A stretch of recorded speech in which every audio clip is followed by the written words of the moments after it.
Good evening, everybody. Thanks for logging in and joining the webinar. My name is Renee Khalar, and I'm the co-chair for Team 2. And tonight, our agenda for tonight is we're going to show how to complete an application for continuing education credit. I'm going to be walking through the application, and Kim's going to actually be showing it. And we do have a couple of introductory slides. And then at the end, we'll have some time for some questions. So AORN is an accredited approver of continuing education by ANCC, or the American Nurses Credentialing Center. They are the actual providers. This approval unit, it's a service to interested constituents, and we only approve individual activities that are submitted by qualified constituents. The members of this committee are volunteer nurses of AORN members, and we have two headquarters staff that are kind of go-to people. One is Elise Mellinger, who is the nurse peer review leader, and Kim Simpkins, who's the project coordinator, and they actually see all the applications. Susan Bakewell is the mentor for all of us, and any time that when anyone is submitting an application, if there's any questions at all, please feel free to call Elise or Kim, because they're a great resource and they can walk you through just about anything you need to know. When we talk about terminology, one activity is approved, and we don't use the term CEU anymore. That's not an approved term. It's either continuing nursing education, CNE, or contact hours. Okay. So who can submit an application? Well, obviously all AORN chapters, specialty assemblies, and state councils, other healthcare providers, hospital ambulatory surgery settings, clinics, and any other local regional nursing organization or nursing specialty associations, with their primary focus being on education. And also level 4 would be the entrepreneurs. We do have quite a few ambulatory surgery centers that often submit, and we do have some hospitals that will be submitting as well. There is a fee for each submission, and it's based on the constituent level, the number of contact hours, and also the number of days before the event. Obviously, the closer you get to the event, the more expensive it will be. So now Kim is going to actually pull up an application, and we're going to walk through how to complete an application for continuing education. Does everybody see that, hopefully? Yes, we do. Okay. So.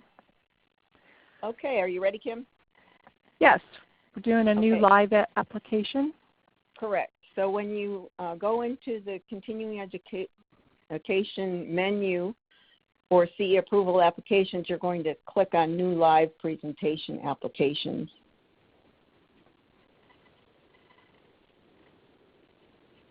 Okay. Then the first thing that you will need to decide on is what level of organization you are in applying for this program.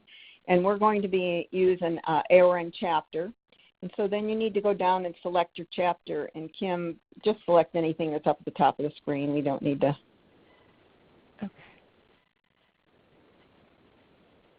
And then you can go on to the next screen, although it should be saved in the application as you move forward.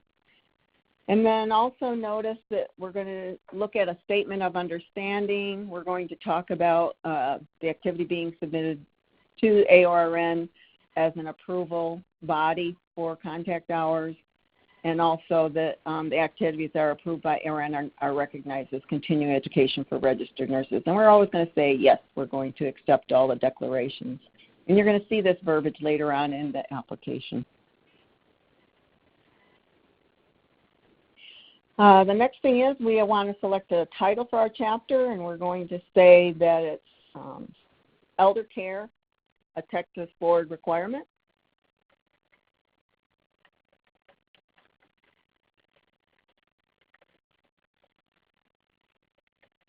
And then we're just going to click the next box to confirm that it is this chapter that's applying for the program. We hope that people are going to read the instructions for the approval process, and then in the future they'll be able to watch the webinars. And we'll go on to the next screen.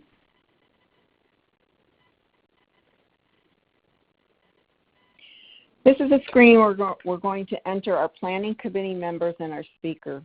I want to point out to you that says there needs to be at least 2 people who are planning committee members. Note that the speaker can be a planning committee member, but you have to notate that when you enter them into the little boxes. And also one of them needs to be have a BSN. At this point, it really behooves you to have all the demographic information on your planning committee members and your speaker ahead of time so that you can fill in the necessary and required information on the application. So the first thing we're going to do is we're going to look up myself as a planning committee member. And you'll notice that Kim is already there and she's the key contact. And so I'm the RN with a BSN.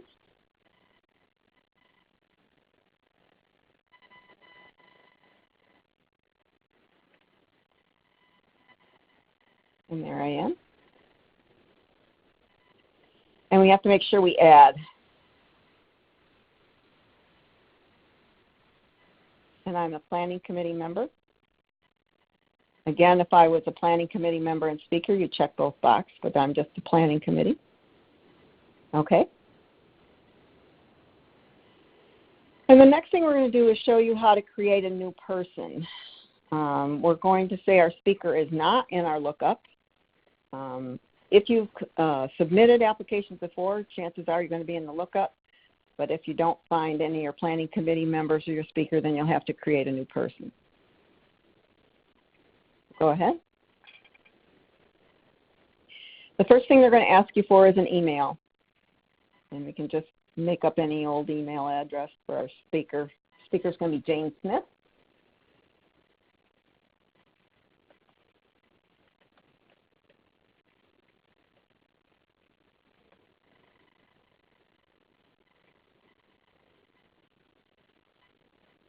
And then the next thing that it's going to ask you is all the demographic information that about them.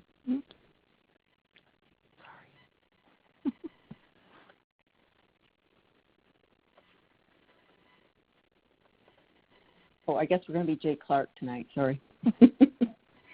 And the next thing that you have to fill in all the asterisk areas. So let's make him a director of some kind.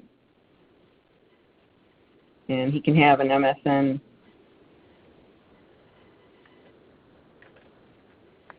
Yep. And functional title will give you a list to choose from. Do the best that you can. Yeah.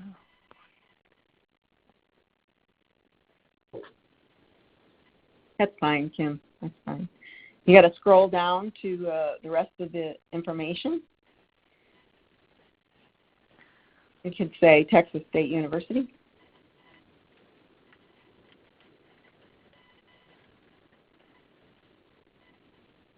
And then go ahead and just make up any good old address.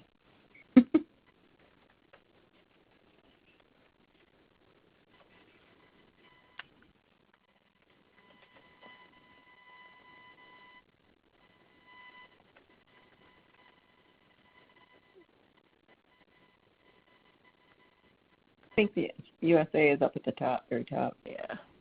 Sorry about that. There we go. There we are. Should do Texas, but I guess it doesn't do that. Okay.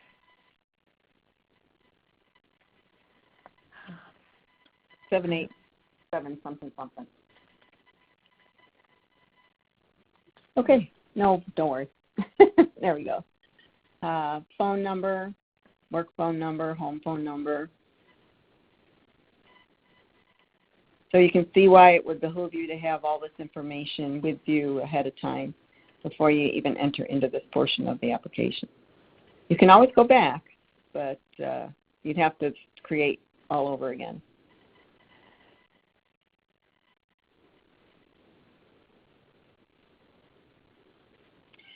Okay, let's go into the speaker. That's right. Sorry. Okay, let's go into one of the COI/bios incomplete. These all have to be completed. We're going to complete one and not one or two, and then not the other, because we want to show you what happens if you don't complete them at the end of the application. So the first thing it's going to ask you is if there's a conflict of interest. And most of the time you're going to click no, there's no conflict of interest. We'll have another webinar later on to talk about what constitutes a conflict of interest, and also there is explanation above. And we're going to say no, there's going to be no discussion of commercial products and services. If the speaker clicks yes, then usually what the reviewers will tell the applicant is that they must assure that the discussion of commercial products and services is in generic terms. And after we look at the application, especially the objectives and the content, if we have any question that there might be brand name use or brand name products or items not in generic terms, we may even ask them to provide us a slide deck. And as far as the biography goes, we don't want a big, long CV. We want a short explanation of what their current employment or most recent past employment is, and also what are they doing that they can address the topic that's in this application. So we're going to say that Jay Clark is a professor at Texas State U.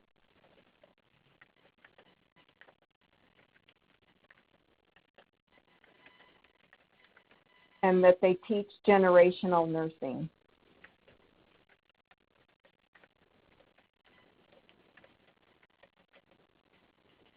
And then also that he has presented this program to students,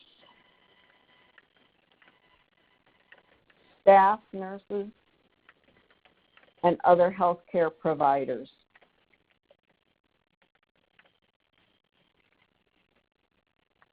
And then the expertise, again, should be a very brief statement of what their expertise is, especially pertaining to the topic of the presentation. So Jay's expertise will be nursing education.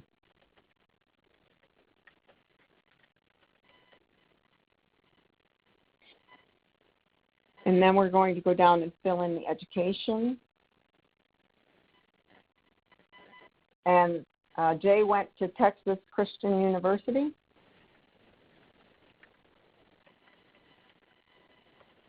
With a degree in nursing. Major was MSN. And we can pick a year, not too young. And then we want to add the education records. You could add more. You could add the undergraduate work to this as well. But as long as it's apparent that their current job situation and their education and it coordinates with the topic of the program, then that's sufficient. So we're going to go ahead and submit that.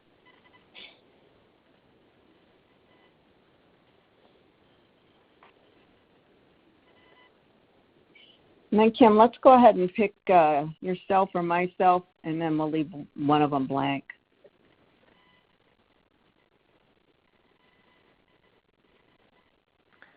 Okay, we'll scroll down, and I have no conflict of interest.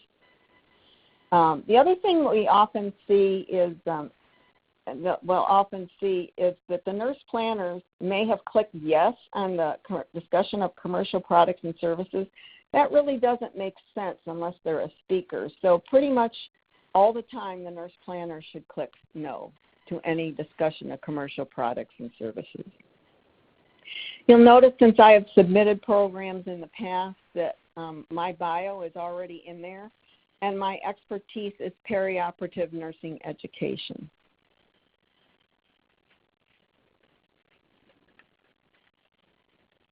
And also my education is also downloaded into the application since I previously submitted that. We're going to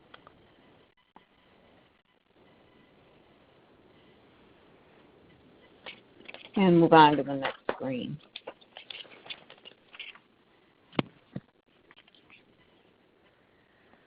Here's where we're going to choose our target audience, and we need to remember that for later on in the application when we start to develop our nursing or our learning outcomes. So we're going to say this is applicable to all nurses. And you'll notice that there are nurses listed there, different types of nurses listed there, but remember this is a nursing continuing education application, so it's always going to be registered nurses or LPNs or LVNs in some form. And sometimes it's interdisciplinary or interprofessional, but we're going to simplify this and just say all RNs. Then we're going to discuss how the needs assessment was used to plan this event. And what we're going to state in this one that it is review trends in nursing, and we're also going to say it's a Texas Board of Nursing requirement. So we're going to click review trends in nursing. Yep. And then other, just want to show if you click in other, it's going to open up a box, and we're going to say Texas Board of Nursing requirement.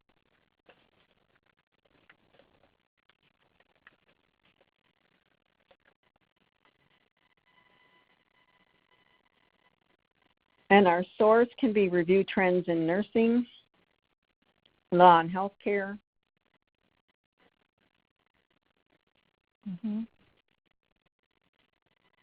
I have that checked.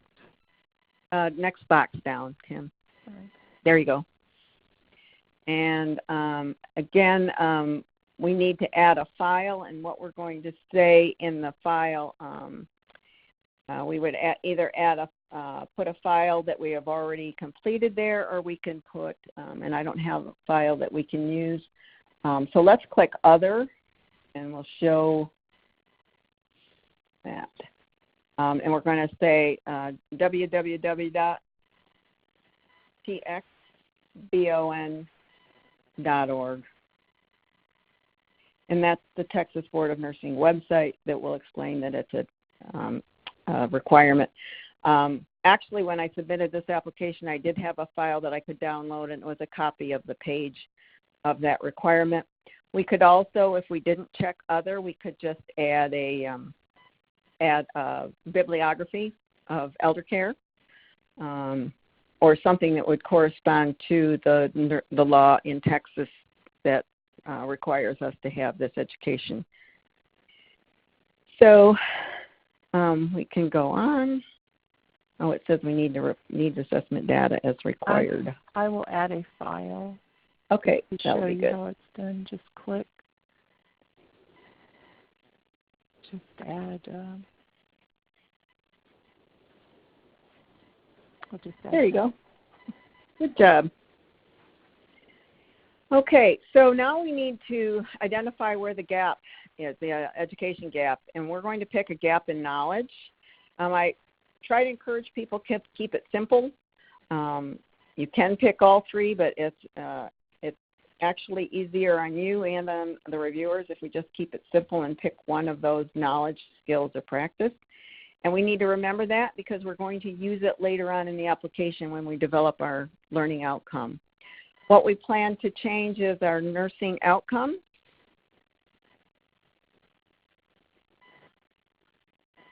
And what method we'll be using to evaluate this change in its survey.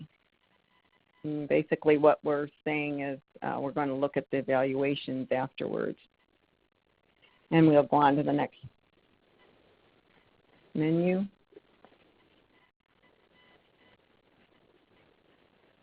Okay, here's where we're going to develop the learning assessment or learning outcome. And we're practicing with a fill-in-the-blank statement. If you see the three boxes below, what it's asking you is to pick your target audience, your education gap, and the topic of your program, and it will automatically fill in that sentence above. So our target audience is registered nurses.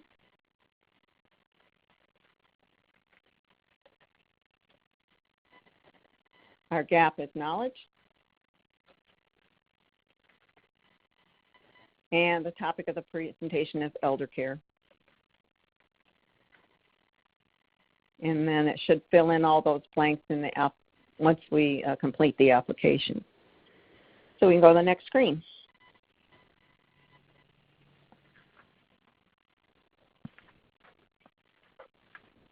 Our session title is Elder Care, a Texas Board of Nursing requirement.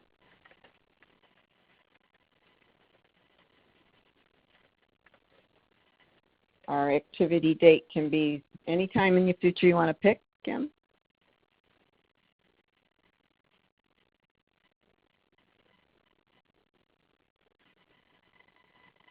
And we're going to save that session. We're going to enter some teaching outcomes. Teaching outcome or education outcome or objectives. And what we wanted to write the outcome or the objective, we want to make sure that we use a behavioral measurable term. Bloom's taxonomy is one of your best lists that you can use for measurable verbs. And the first one we're going to say, discuss the epidemiology of aging in the U.S.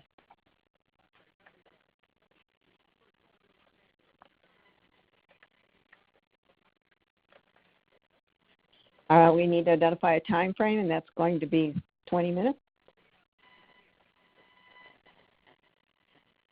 And then the content, the best way to submit your content is in bullet format. It cannot be a repeat of the outcome or objective. So the first thing we're going to say is rate of population, 65 and above.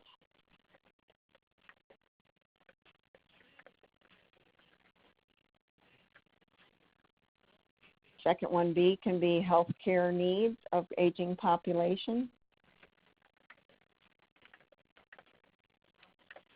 And the third could be C, increasing costs of healthcare population.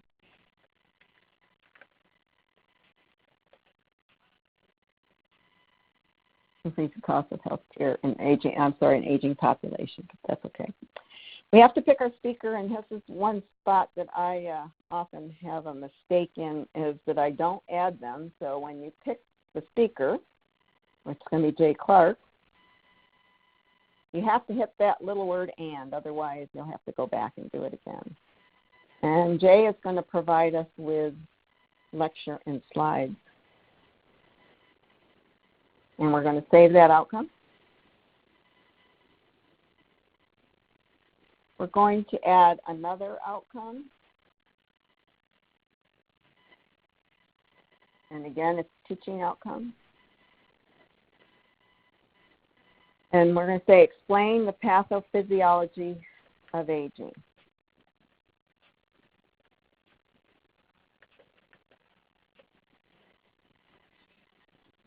And we're going to, our time frame is going to be 30 minutes for this. And our content will be A, cellular changes. And I'm going to abbreviate this, and we won't put every single change. Neurologic changes.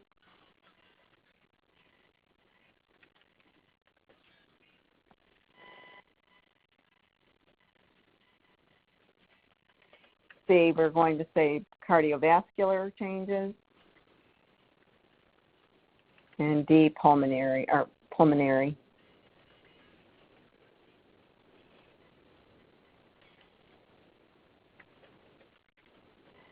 And let's add musculoskeletal, because I think later we talk about positioning.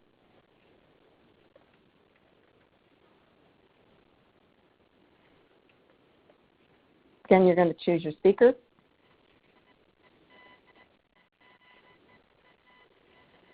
And we're going to do lectures and slides again.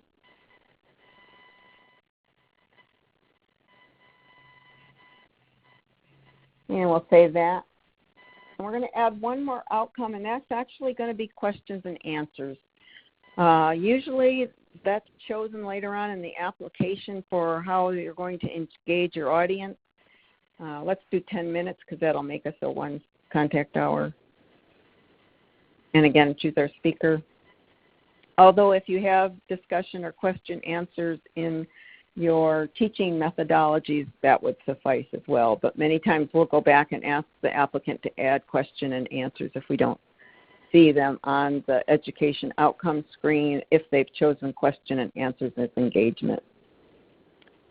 So now we can go on from there, and you'll see as we go down the bottom of the screen, you'll see that it tallies up your contact hours for you. And we'll go on to the next screen. We're going to address additional contact hours, I think, in questions.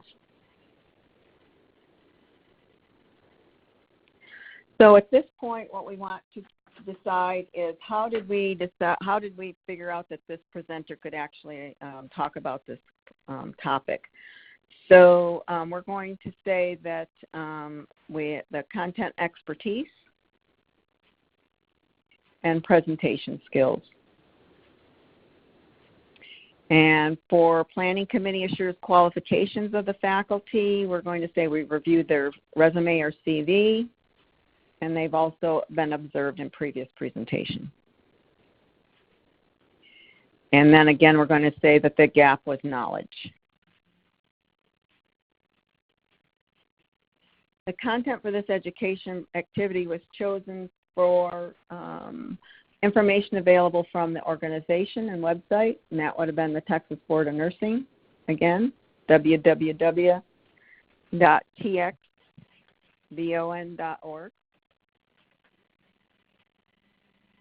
And our learner feedback is going to be questions and answers during the activity. Criteria for successful completion. This is not an enduring activity, so it's their attendance at the entire event.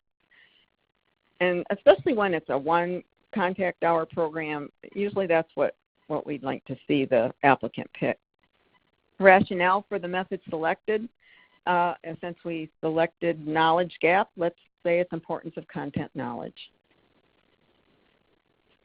There will be no partial credit for this, especially since it's a 1 contact hour program. And this next portion of the application, this is an auto-generated flyer that the applicant can pick instead of uploading a flyer.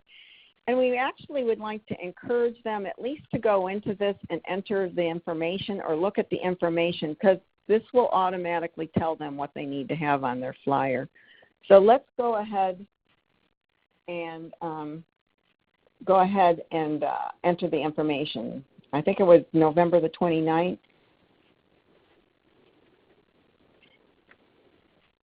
The activity title, Elder Care, blah, blah, blah, blah, Texas Board Nursing Requirement. Location, or activity time, something. Location is Austin, Texas. Oh, location name, I'm sorry. That should be let's say St. David. And location, address, whatever.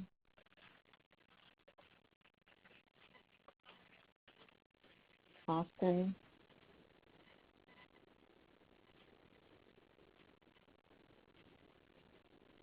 Contact name would be myself or Kim, either one.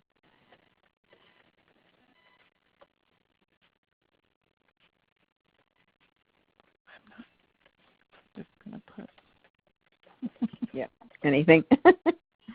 And blah, blah, blah, phone number. So again, here you need to know some demographical information. And we'll go ahead and click on Create Flyer, and then we can, that's right, I didn't know if we could look at it, but we can give it a whirl. I don't think. I can maybe find one. Mm-hmm. But again, if the applicant submits their own flyer, they need to have all this information plus contact hours pending. And again, we don't want to see the word CEU. We want to see contact hour pending or nursing continuing education credit pending. So many times we as the reviewers will reject one if it already says contact hours approved or contact hours available or CEUs available. So do we want to look at that or not, Kim? I don't know if we can actually see it. Yeah, I don't know if we can either.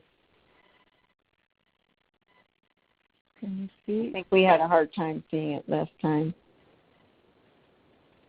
See it? No. Okay. So let's go ahead and we'll just move on. I think most of the reviewers have seen that, but for applicants it would be nice to see it. Okay, and a few sentences describes the person's expertise as a planner. We're going to use my expertise as a planner.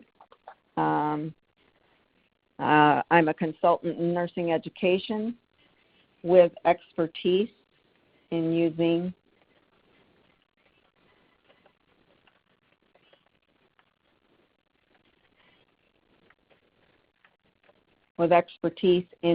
ANCC criteria to develop nursing education. And you'll see in the above statement that it wants to see at least one of the nurse planners has experience in using ANCC criteria. You can enter it here, or you can also enter it in that biography that we did in one of the first few screens, but all the reviewers are going to look for that in the application. And if it doesn't have one of the nurse planners having expertise in using ANCC criteria to develop the program, we're going to reject that portion of the application and send it back to the applicant. The other thing is if someone is being mentored in using ANCC criteria, that's great. They need to state that, and then we'd also like to see who their mentor is. In the next box, we're going to say in a few sentences of why we think the faculty member has expertise in this area of the program. And we can say that J. Clark presented multiple programs in generational aging.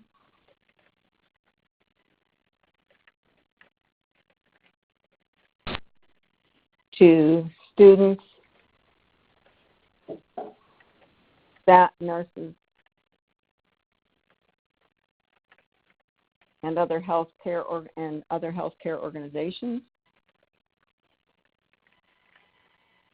and the planning committee,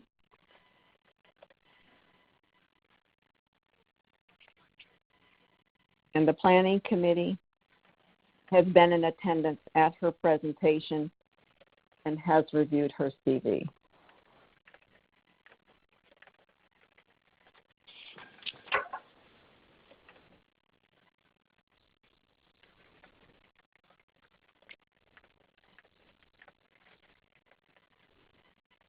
His CV, yeah. Okay. And see, it doesn't have to be very lengthy. We just have to validate that the nurse planners are capable of doing the planning of this education program and that the faculty is capable of addressing the program. Let's go next.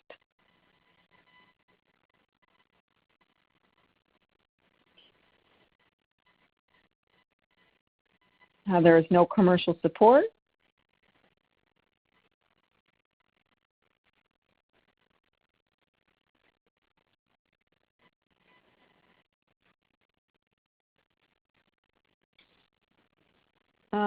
And we need to validate how the purpose, goal, and objectives for successful completion will be disclosed to the participants. It can be in your information on your advertising materials or in your handouts or even a verbal statement of someone in attendance. So any of those are applicable. And will you be disclosing the presence or absence of any conflict of interest? We're going to say no because there was no conflict of interest.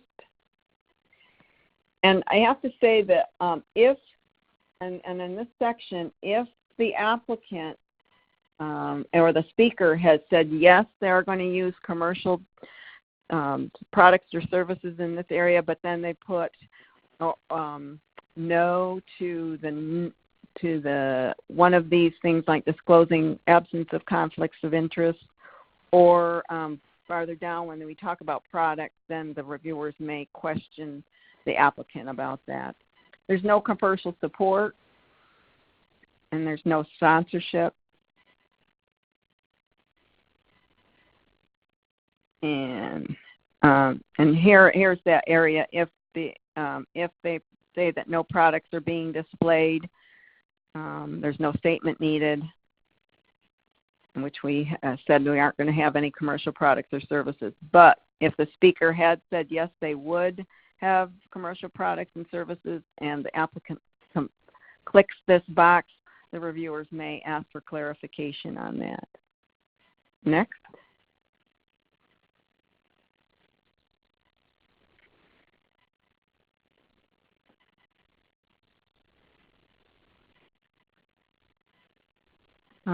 Planning committee will review and validate that there's no conflicts of interest and sign the form.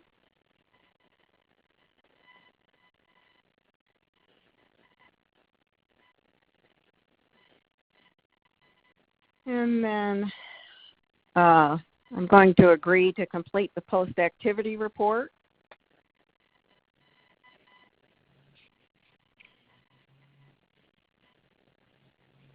And we can just say, we're just going to say that this program will not be repeated for simplicity's sake.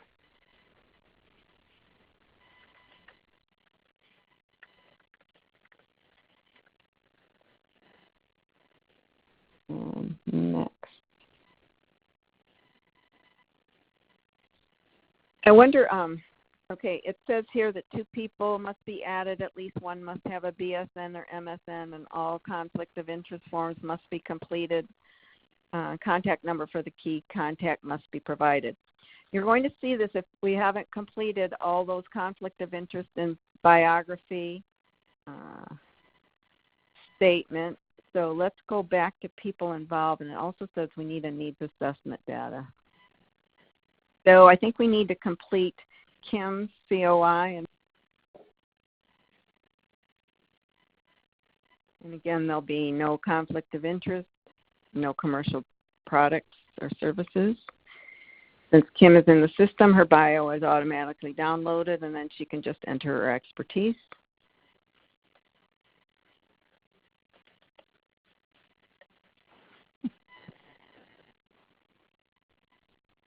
And her education record is in there, and submit. And then I think we must need to go back to the needs assessment screen, because it says we needed, which I thought we added. Add a file. Oh, yep.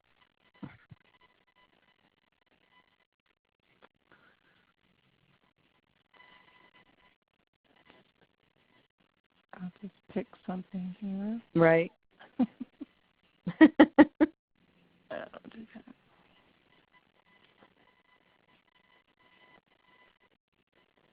Okay, great. And then I'd like to go back to the activity design screen. I just wanted to point one thing out that I neglected to.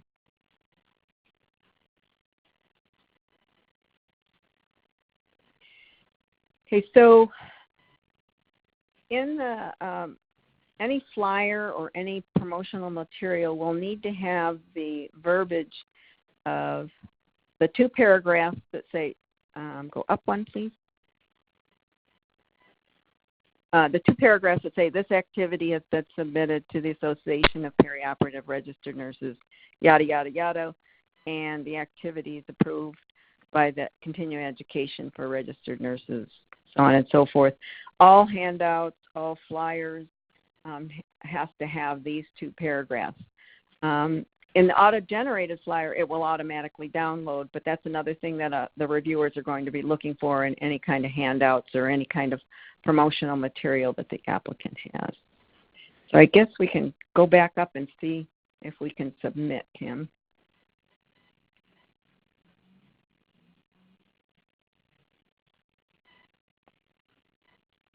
Yep. And that since we cleared up those 2 red flags, then we can go ahead and submit. At this time, it will ask the applicant if they're going to pay now or later. and they're gonna bill us later.